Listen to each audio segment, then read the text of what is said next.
Assalomu alaykum. Men Qurbonboyeva Xosiyatxon, Ellikqal'a raqamli texnologiyalar texnikumining birinchi kurs talabasiman.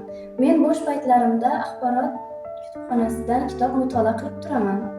Menga eng yoqqan kitoblardan biri bu Chingiz Aytmatovning Qasos asari bo'ldi. Qasos asarida o'zbegimning ayolining fidoyiligi, eriga bo'lgan sadoqati va oilasiga, farzandlariga yakka o'zi yolg'iz katta qilib voyaga yetkazgan bo'ldi. Mening xulosam bu do'st tanlashda va yonimizdagi, atrofimizdagi bizning birodarlarimizga e'tiborliroq bo'lib do'st tanlashda adashmaslikdir.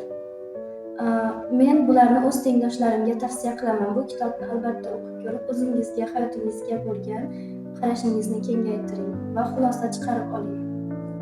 Meni bundan chiqargan xulosam, har kim atrof muhitidagi, yonidagi odamlar unga ta'sir ko'rsatishi.